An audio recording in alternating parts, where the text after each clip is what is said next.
Representación de Guerreros, Verdes, por favor.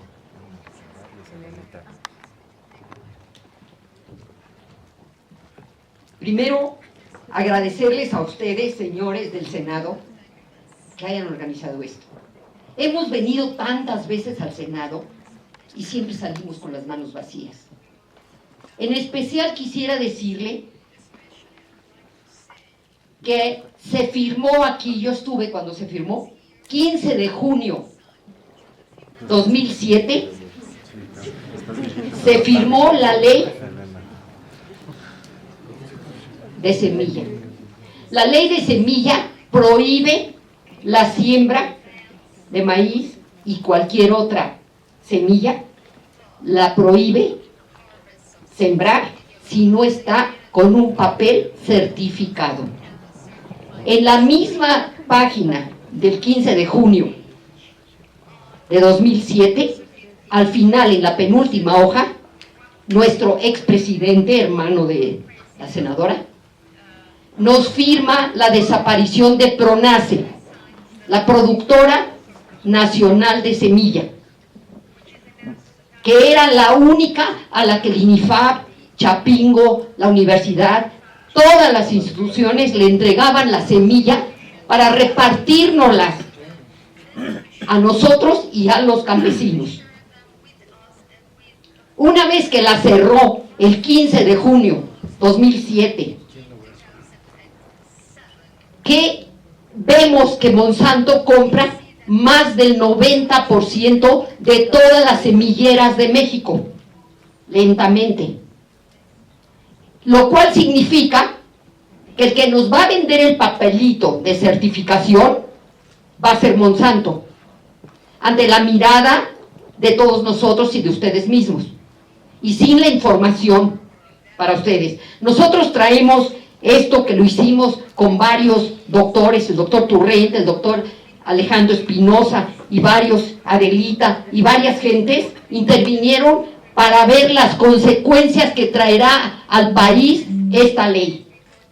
Han pasado los años, no la han puesto en marcha porque les faltaba el reglamento. Ya lo sacaron. Entre las cosas que hay son 25,000 pesos. 25,000 pesos por campesino que no muestre el papel de certificación. Y si al campesino se le ocurre decir la tarugada de que es semilla de sus antepasados, solamente le dejaron el chance que la use para comer, pero si lo cachan vendiéndola, 25,000 pesos. ¿Qué campesino puede pagar eso? Yo me pregunté desde entonces, ¿no estarán yendo tras los terrenos?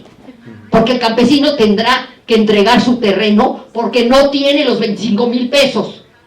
Y pasan los años, y venimos al Senado, y vamos con los diputados, y vamos, y no encontramos a nadie. Lo único que podemos hacer es repartir este video entre la gente para que lo sepa, pero la gente que lo recibe no tiene el poder de decisión que han tenido ustedes. Bueno, eso es todo, gracias.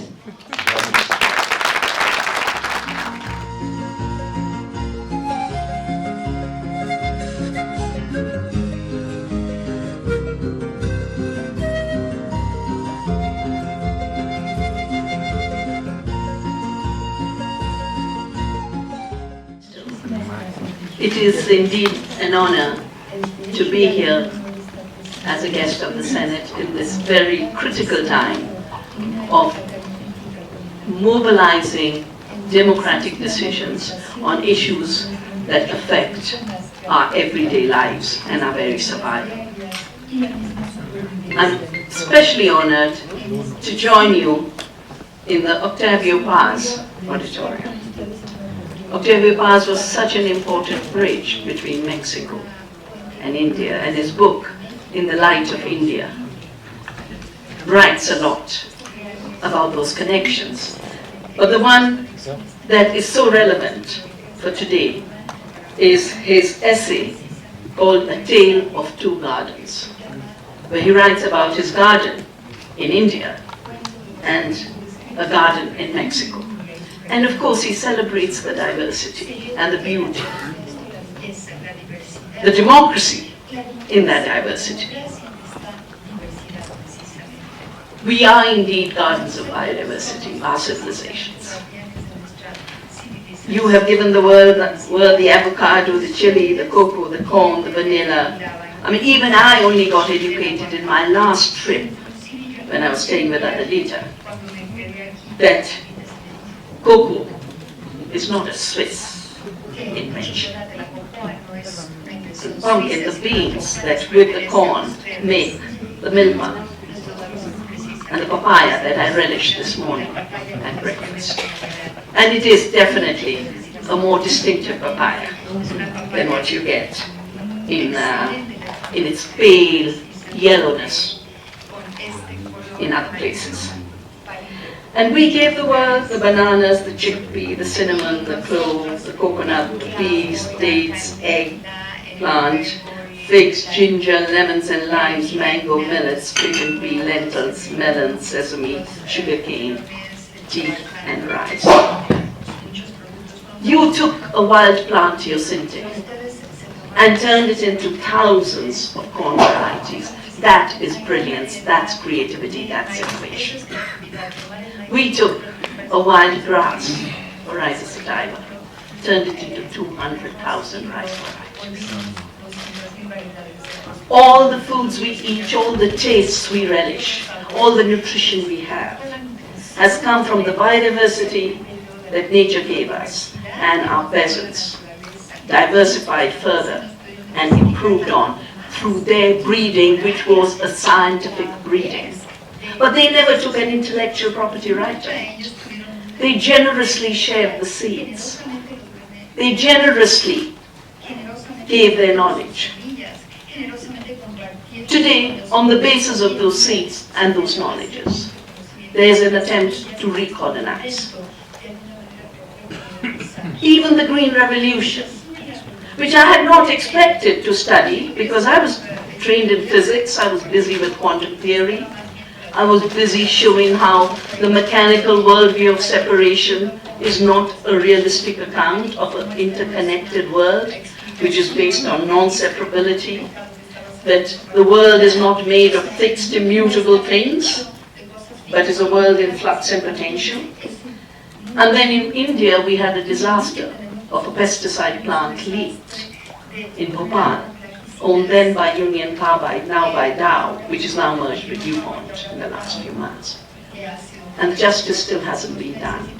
That same year, we had the rise of extremist violence in the state of Punjab, the first lamb of the Green Revolution, which then led to all our rice varieties being taken to Erie, the corn varieties being taken to Simit, and the wheat varieties. And they gave us a few uniform varieties vulnerable to pests and diseases and said they were high yielding. Well, I started to look at what were the roots of discontent of the peasants of Punjab. Why were they protesting? Why were they taking to arms? Why were they blockading the grain supply to Delhi, which is why the army was sent to the Golden Temple? And I realized that actually this idea that that uniformity provided more food wasn't really true. So we started to do studies. And I realized that with our biodiversity and our farmers' intelligence and our agroecological knowledge and our milpass systems in India, Navdanya, which is the name of the movement I started, means 9 seeds. It's the same understanding of diversity in cooperation, not in competition, not in conflict. And so we started to study the nutrition per acre. How much food are we really producing? Because the yield is measuring commodities. 90% of those commodities aren't being eaten by people. They are going for biofuel and animal feed. Corn that the Mexican peasant bred was food. The GMO corn is raw material. Raw material for a global trade supply. This is not food, which is why today 1 billion people are hungry. 2 billion are malnourished and are suffering from chronic diseases, which are called lifestyle diseases, but I call them food-style diseases because they come from bad food. So our studies show that with our seeds and our agroecology, we can feed 2 Indias with good food. I am sure Mexico would feed all of North America rather than have its agriculture destroyed by free trade agreements. There's a study out from Africa yesterday saying Africa can feed the world with its own indigenous knowledge and its indigenous seeds. What comes in the way is this model of agriculture based on uniformity, based on external inputs, based on chemicals that actually came from the war, and now the issue of so-called free trade. Who wrote the rules of free trade? In the case of intellectual property, which was interestingly not a word in law before the GATT and the WTO. The word used to be distinctive for each sphere of creativity. We had trademarks, we had copyright, and they were all separate. For industry, we had industrial property, which is what patents were known as. And patents did not apply outside industry, outside manufacturing, outside machines and chemicals. They were guaranteed for something that man had made. But in the 70s, a new technology, the possibility of a new technology came up with scientists finding out that you could actually splice genes. You could take genes from one organism and through recombinant DNA, introduce them into another organism. The scientists who did this work called for a moratorium. They said, we are playing with life, we don't know the consequences, we will not go further in this research till we have better understanding. They put out what is called the Asilomar Declaration on recombinant DNA. But meantime, those who make money found out here's a place. So first money was made by putting these new venture firms on Wall Street, a promise of GMOs. And one day I will write a book on how 99% of those promises failed. In those days, they used to talk about growing food on the moon with GMOs, in the Sahara, in the toxic dumps. There would be food everywhere. All we have is 2 technologies. One, Bt toxin, the other herbicide toxin. Neither of them have delivered on their promises.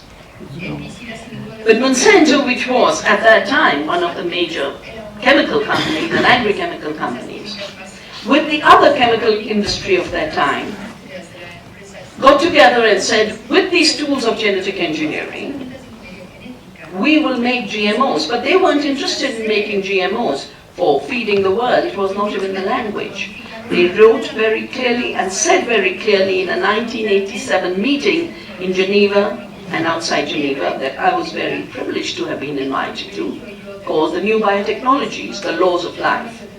And what they were saying is we are not making enough money from chemicals. We now have to have control over the seed. And the way to control seed, which by its very nature reproduces, and therefore a farmer, once they have a seed, can save it in their farm, can exchange it. We can't make money unless we turn seed into our property. And that's how they created the word intellectual property.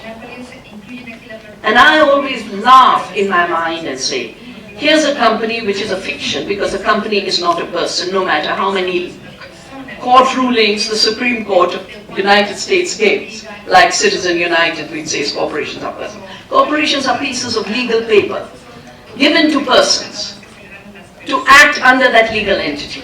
They're not persons, so they don't have a mind. They don't have bodies. They can't think. And yet we have allowed the world to be dominated by the idea that these corporations create and invent the seed and have intellectual property rights on it. This is what Monsanto, a representative, said immediately after the passing of the WTO and its adoption in Marrakesh, in Morocco. James Enyart of Monsanto said, since there were no trade groups, we got together and we wrote a law. We took it to our government. What I have described to you is absolutely unprecedented in GATT, which was the General Agreement of Trade and Tariffs, the precursor of what became the World Trade Organization. Industry has identified a major problem for international trade. It crafted a solution, reduced it to a concrete proposal, and sold it to our own and other governments. The industries and traders of the world commerce have played simultaneously the role of patients, diagnosticians, and the prescribing physicians. This is a law made in the air, and they want it to come down to ground. Now, because I happened to be in that meeting in '87, I started to work with my government, with our GATT ambassador, a wonderful person called Shuklaji, with our parliament, and we did two things. The first is, in the WTO agreement, we ensured that what the industry wanted could not be put in black and white. The two big changes that were made in the WTO text from what Monsanto had wanted was we put exceptions to patentability, that plants and animals and biological processes can be exempted in national law from patentability because they are not human inventions. Monsanto can put a toxic gene into the seed, but the seed is not being manufactured by Monsanto. The seed is making itself. It is what is called in science an autopoietic system. It's a self-organized system that has the power to organize, reproduce, multiply. None of that power comes from the labs of Monsanto. Therefore, none of those qualities of the seed can be the property of Monsanto. But I also, of course, started to write and think in a broader way about this. And when I wrote this book, Biopiracy, there was no piracy in the world. But I could see it would come. And in the introduction of the book, I said, this seems so much like when Queen Isabel and Prince Ferdinand signed a little letter patent, it was called, for Columbus. It was called a letter patent. And he set out to colonize lands. The Pope said he was doing this on God's behalf, gave the power to the kings, who gave the power to Columbus, and all the powers of the Americas. Every community, every culture was taken away with one piece of paper. I think 500 years later, it's time for us to stop being colonized by pieces of paper. It is time to reclaim our gardens through intelligent, democratic processes. The second thing we did was, while at that point, of course, the industry wanted a dual monopoly, one through patents, and a patent is granted for an invention, and I said seed is not an invention. The patent is granted for making something absolutely new. It is an exclusive right to prevent anyone else from making, using, selling, distributing what is patented. Which in the case of seed patents would have meant that a farmer cannot save seeds and a farmer cannot exchange seeds. It would have been the end of our cultures of biodiversity and our cultivating the garden. They, of course, didn't get all the way there because of the exclusions. But they had also wanted the second monopoly, which comes from breeders' rights. There was a 1978 version which recognized farmers' right to save seeds and scientists' right to have access to genetic resources. Then they created a 91 version, exactly the same time when they were working on the GATT and WTO. And India absolutely refused. We said, we're an agrarian culture, we're a land of farmers. And I was invited, so in the WTO, we managed to put the language that countries can exclude from patentability, but even more importantly, the language on breeders' rights is not about breeders' rights. It basically says, parties shall provide for the protection of plant varieties, either by patents or by an effective sui generis system or a combination thereof. Sui generis means arising from within, which means the country and its senates and its congress and its parliament writes those laws with people's participation. So I was invited to draft the law, to be on the expert group that drafted the law in Indian Parliament, which we changed from being a breeders' rights law to being a Plant Variety Protection and Farmers' Rights Act. And in it we have a clause which says, a farmer shall be deemed to be entitled to save, sow, resow, exchange, share or sell his farm produce, including seed of a variety protected under the Act, in the same manner as he was entitled before the coming into the force of this Act. And of course, Monsanto wasn't happy with this. They tried to get a new seed law passed in 2004. I traveled the country, very much in Gandhi's footsteps, which is what has inspired me to build Navdanya, which is built on two of his teachings. First, self-organization as freedom. He called it Swaraj, self-rule. And so we talk of seed, freedom. And we said we have a duty to save seeds and we must have a freedom to save seeds. But if someone interferes in that freedom, we have a duty to not obey. He called it Satyagraha, the force of truth, the fight for truth. In the case of seed, the truth of the seed is that it lives. A falsehood is it is a dead machine manufactured in Monsanto's labs. The truth of the seed, it is diversity. The falsehood is you pause monocultures. The truth of the seed is it multiplies. It can be shared. The falsehood of the seed is to terminate its reproduction, which is a patent held by Monsanto and Delta and Pineland and the US Department of Agriculture, sadly. It has been kept on a moratorium through the Convention on Biological Diversity. They've not been able to commercialize it. But after the coup in Brazil, they have got Brazil to pass a law to say they will allow the terminator in order to subvert the international moratorium. So we traveled the country. I took 100,000 signatures to my Prime Minister, Dr. Manmohan Singh. And I said, you're being bullied to write this law, that farmers cannot save their own seed. They must go through a compulsory registration. But you and I have also been taught by Gandhi that we must obey higher laws. The higher laws of the earth, of our Mother Earth, to protect her and her diversity. The higher laws of our civilizations and our cultures, to protect that biodiversity. The higher laws of human rights and our democracies and our constitutions. This comes in the way. So we will not obey, you can pass the law. Of course it went to Parliament. The Parliament made so many amendments and that law could never be passed. One of the amendments was the corporations have a liability. And I think it is absolutely outrageous that corporations who cause damage should then be suing countries. From the figures you gave of Archer Daniel Midland, 37 million, Cargill, for pushing high fructose corn syrup that is known to destroy the liver and gives babies the equivalence of a cirrhosis of the liver when they're only eating high fructose corn syrup, not drinking alcohol. So we have alternatives, and that is the reason. Those who wanted control over the last seed, and this is what they had said in that meeting of 1987.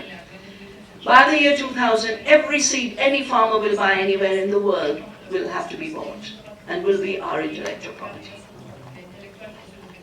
And I said at that moment, till my last breath, every seed that every farmer has will stay free, as will every farmer, with the right to save their seeds and a duty to save and share their seeds.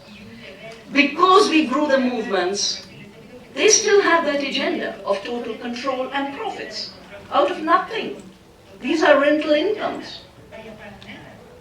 The companies in our countries who partner with Monsanto do the breeding, the multiplication, the distribution, all they have is a patent in St. Louis, Missouri. And I'll give you a simple example of what happened with the case of BT cotton in India. It was the only crop that's a GMO crop brought into India. It was brought in illegally, 98, and I had to sue Monsanto in the Supreme Court of India, because of which they couldn't sell for many years to come. But when they did get permission, as they normally do, through a little bit of corruption here and there, they were found to have paid $175,000 in Indonesia. Such corruption wasn't traced in India. But they started to sell these seeds, locked all the Indian companies into seed licensing arrangements which said they could only sell the BT cotton. Even though they didn't have a patent, they started to collect royalties and increased the price of seed 80,000%, which got farmers trapped in debt. And 300,000 Indian farmers have committed suicide since the entry of these corporations into India as a result of so-called free trade and the WTO rules. I have called it a genocide. 300,000 people destroyed, their lives destroyed by design. In the UN rules, it says any deliberate harm caused to a group of people. Farmers might not be an ethnic group, but they are an economic community with diverse ethnicities, diverse religions. The harm being caused to our agricultural communities is a genocide in our times, and I really think it must stop. This is why I have traveled all the way to offer my solidarity, both to the struggles of Mexico and to the Senate of Mexico that is listening and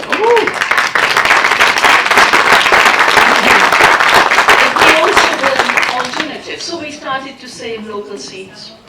And without thinking of what would come out of it, we created community seed banks to reclaim seed in the commons, not as the property of Monsanto, but as the commons of our cultural and biological evolution.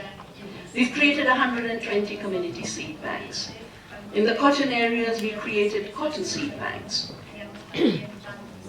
We started to make khadi, which was Gandhi's word for hand-spun cotton. This is what Gandhi did to fight British imperialism. He pulled out a spinning wheel. He didn't take out a cannon, because they'd always have bigger cannons than us, because they'd stolen so much from us. What he pulled out was a spinning wheel, and my inspiration for saving seed has been the spinning wheel. The spinning wheel, today, we are partnering with the Gandhi ashrams, and I'm going to leave as a gift of my love for Mexico a handmade, handcrafted organic cotton scarf. And it's very touching because the seeds are organic and farmers. It's hand-spun in Gandhi's ashram. It is hand-dyed with vegetable dyes. Even the leaves are printed with dye that comes from beets. And it is absolutely the kind of life we want to live in a garden. The other option is war zones, where our farmers are dying, our youth are disappearing. I remember Octavio Paz returned here and resigned because of the killings of students. I also remember the disappearance of the students, 400 eh?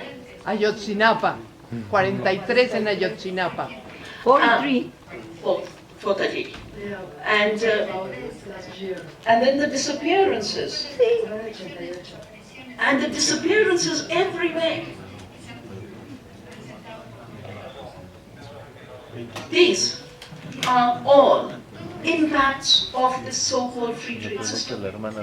Except that that mechanical mind separates the consequences of action from the action. It's very convenient because you never have to take responsibility. And then you blame the Mexicans for the drug cartels. Then you blame the Mexicans for illegal migration, and you want to build walls. And you even run an election on it. And you get absolutely improbable candidates. I think the biggest argument against TPP is the US elections right now. TPP rejection is the common theme across the two parties. So we've had all these gains. And yet that handful of people, I call them the 0.01%, who own the Monsantos, don't want to rest because they want more billions. So they are forcing TPP, which makes three changes. First, it removes the sui generis option of WTO. And it cannot, because WTO is a higher treaty, given that it's a multilateral treaty. And TPP is a lower treaty. A lower treaty cannot undo the higher treaty, to which there are other signatories, because in effect TPP then is taking away the rights of the signatories of WTO to have sui generis options. It is in that sense internationally undemocratic. Right in the beginning, in the TPP chapter, they actually say that every country signing this will have to adopt the International Convention on the Protection of Plant Varieties, UPOV 91. It's a requirement. And then when you go to the patent chapter, they very conveniently talk about patents on derivatives of plants. Now, over the last 2 years, I've been helping many countries in terms of how the language of seed is disappearing and seed is being replaced by plant propagating material. The Europeans tried to pass such a law, called the plant propagating law. The parliament sent me the draft, said, can you understand this? What is it? I read it and I said, this is a seed law trying to make local seeds illegal. But interestingly, by calling it plant propagation, it was doing two things. Criminalizing local seeds, seed laws, seed exchange, but turning seeds into raw material. Seeds of the farmers into raw material, and the seeds to be sold in the market as plant propagating material. With the language of derivatives for plants in the TPP, it says derivatives of plants can be patented. With the kind of cooking up these companies can do, they can make everything look like a derivative that they innovated. Second, for example, in India's patent laws for exclusion, we have two very important clauses. One is 3D, which says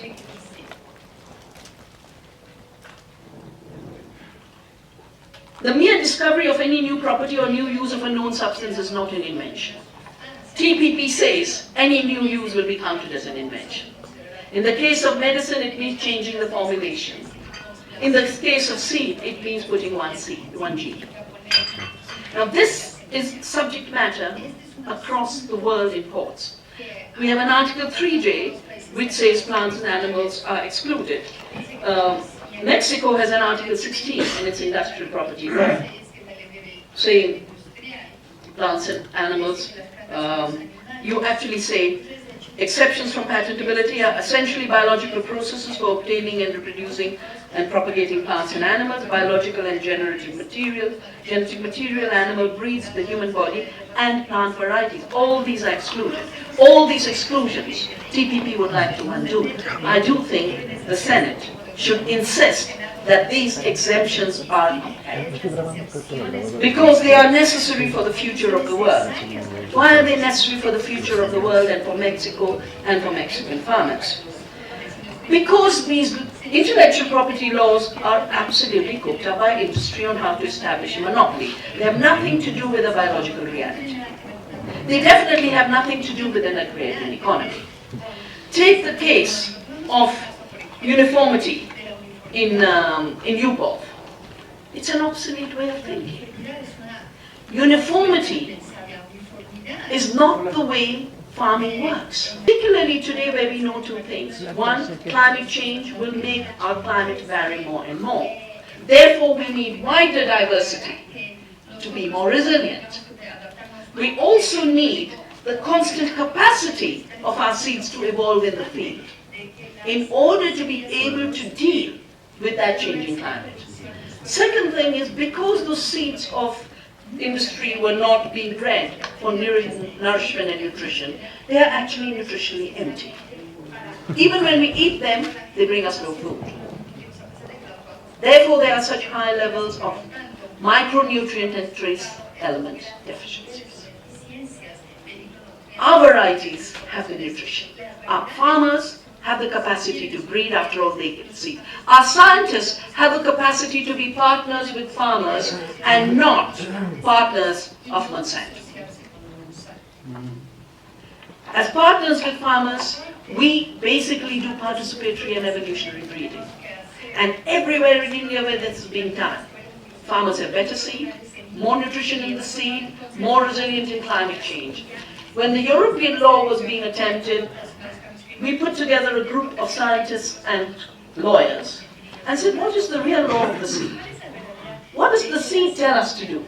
And the seed tells us to have diversity, not uniformity. It tells us to have resilience and not vulnerability.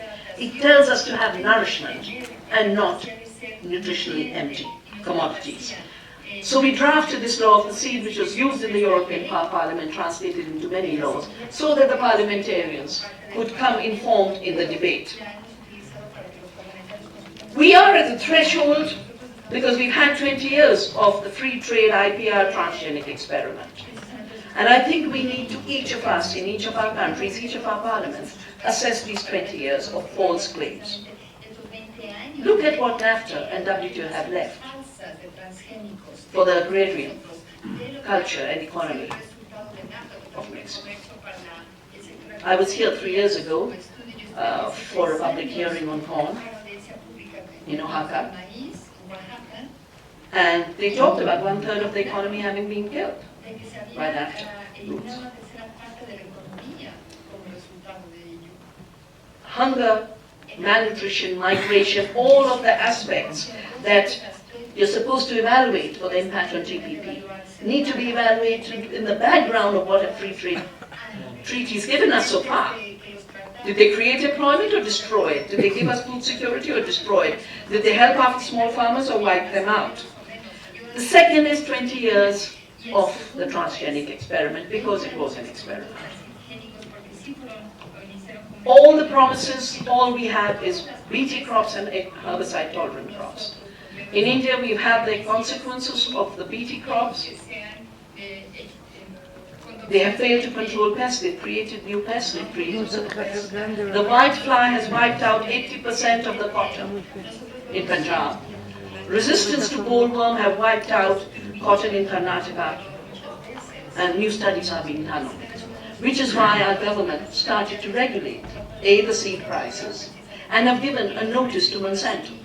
This year, 27% decline in the acreage of Bt cotton. And because of our small efforts, we had local seeds available.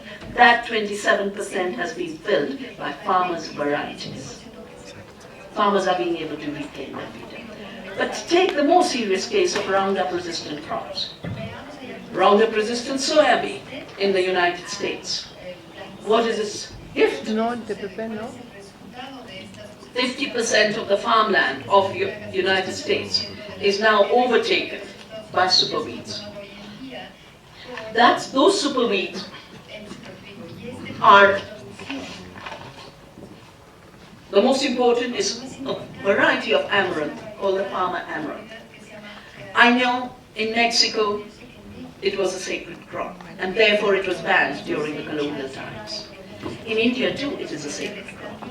We call it Ramdana, God's own grain. And amaranth, Amar comes from the everlasting, that which gives us everlasting life. They criminalized it during colonialism. Having created herbicide-tolerant superweeds of amaranth, instead of shifting to agroecology, which would be the scientific way, why are weeds becoming resistant? Give up this attack. Shift to diversity and agroecology. They are coming with the next militarized attack. Just last month, a new report was released from the National Academy of Science. It has been sponsored by the Defense Research Institute, DARPA, of the United States and the Gates Foundation. It is called Gene Drives Advancing Research. They are now talking about the goal of gene-drive modified organisms as pushing species to extinction. Their attempt to push the amaranth to extinction to control a weed will be wiping out our food systems. This is the language of the NA study. It says the problem is amaranth, and yes, there's a little consequence. People in other places eat the amaranth, and there might be a little impact on food security. This is not a little impact on food security. The allowing of a militarized mind to deploy extermination technologies in the name of new technologies linked to intellectual property. Gates has already opened a new company called Editas. Editas based on we will edit life. Life will not evolve. We will not respect life. We will decide which part of life will live. That thinking is a danger to the future of the world. You are going to have not just this hearing, but you have the CBD COP coming to Cancun. And I do think there are two very, very important issues for the COP. One is these new extermination technologies must be banned. The terminator must be stopped. The exterminator, terminator must be totally stopped. Mexico has been given this role, and I do hope you play it. I have talked to our environment minister, and I do think all of us need to stand in defense for biodiversity and the rights of our farmers. The second is linked to this, the fact that while earlier peasant seeds were taken and put in Simit and Erie and other places, now the Simits are being taken over by the billionaires. Slim and Bill Gates wrote an agreement, I think 2 years ago, with the Simit. What this is meaning is they have access to 7.1 million varieties in the seed banks of the CGR system, which is being undermined as a public system and being privatized. Meantime, these tools of reading the genome, not knowing what is in the plant, it's a bit like the colonizers knew how to make maps. And they just made maps and said, this is ours. Then they decided, no. Southern part of the United States can't be with Mexico. Let's just change the map and take that over. So map making on the land was the first colonialism. Genomic map making is the current colonialism. Genomic map making is this issue of gene editing through CRISPR. This is where Bill Gates is really pushing the IPR regime of the future. You don't have an idea what's in the seed, but you make a bet. You play the casino. You play the casino with your billions and become a billionaire. Now you play the casino with life and become even richer while life is extinguished. I have a report right here in which we have shown all the patents taken for seeds that were not evolved by the corporation. These are climate resilient seeds we have evolved. 1,500 patents, just by making a map, a genomic map, on a computer. This earth is not a computer. Life is not for editing. Life is a beautiful garden. Let's take care of this garden.